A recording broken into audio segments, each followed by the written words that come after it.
Hi everybody, Scott Card here with yet another quick tip on using Proteus.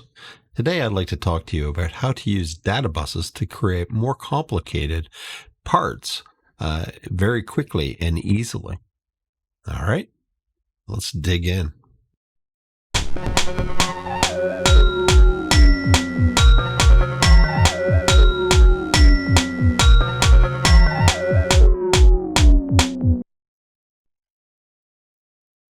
Okay, so here we are. Same as always, when we're creating one of these parts, we're going to start with a blank sheet here, and we're going to create an outside of the component.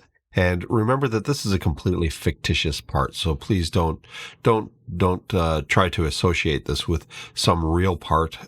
This is just for tutorial purposes. Okay, so now that we have an outside perimeter, we're going to go in and we're going to grab a couple pins.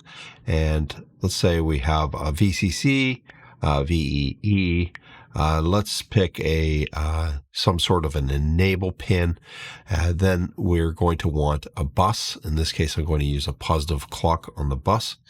I'm just going to mirror this around, and we'll put it here. And then finally, we want to talk about the bus. Okay, so pop him on here. And so the next thing to do is to go ahead and add some labels. So we'll call this one VCC, call this one VEE. The next one here, I'll show you something a little bit different. Let's say instead of enable, we want not enable. So we just define an active low pin with a bar above it. And the way to do that is to use the string.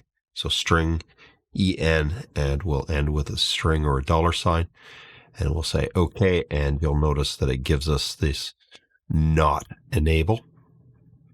And then the clock, I'll call it SLC.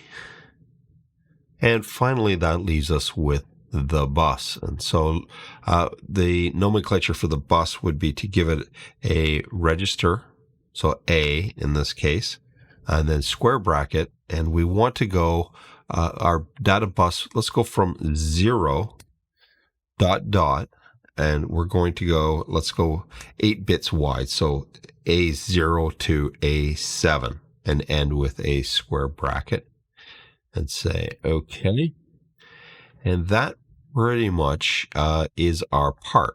And so we'd obviously have 8, 9, 10, 11, 12 parts. So this is there are pins. This is a bit of an oddball part, and it doesn't really matter. So we're going to grab it, and we're going to say that we want to make a device. And I'm going to call this not a real part underscore.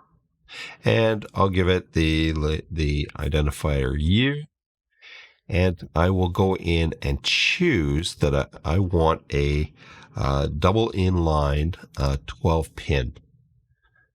Perfect. And we can now go at and assign some pins to this fictitious component. So here we go. I'll put VCC there, VEE there. Let's put the enable over here. There's my clock. And serial clock obviously wouldn't be the correct thing to call it, but we'll just go with that for now. And we'll assign our data pins like so. Assign package. Perfect. Perfect. Excellent.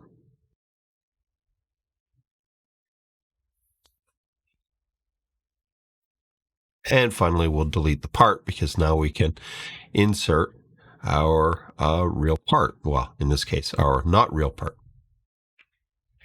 And the great thing about this is we could drop in many of these. If these were, let's argue, memory chips or something, we could have quite an array of them.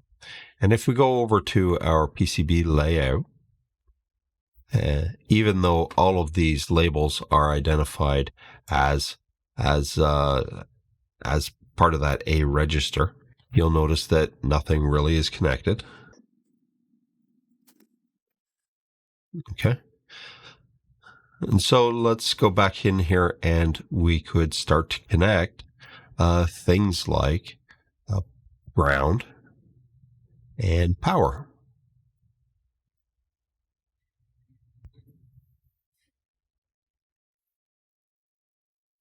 Incidentally, double clicking will create a wire the same length. Okay, so that's a great little technique to quickly drop in power traces like this, especially when you have a lot of them to do.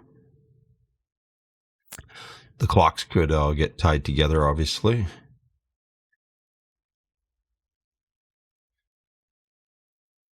And it's smart enough to know that when you select one of the buses, that it's connecting a bus.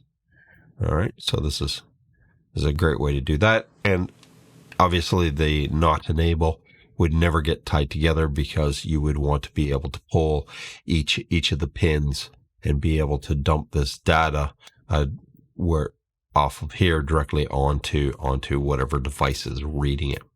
Okay, so what's this look like now when we go to our PCB layout? Basically, everything is all nicely laid in there for our data buses. So let's just for giggles, we'll throw in a board edge, and we'll hit auto trace here.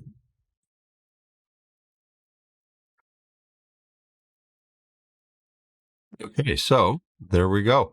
Easy peasy, lemon squeezy. We have ourselves this nice memory device, I guess. Clearly, I would spend more time doing data bus layout than hitting auto trace, but you get the idea. All right. Hopefully this was helpful to you. Hopefully you like these videos. If you do, please give them a thumbs up. If you'd like to be made aware when I post new videos, make sure that you hit the subscribe and the notify bell. If you don't like them or there's something that you think I can improve on, I'd love to hear from you down below. Your comments are always welcome. Constructive criticism is how I grow. And I'd like to thank you very much. All right. Have yourself a great day. Bye now.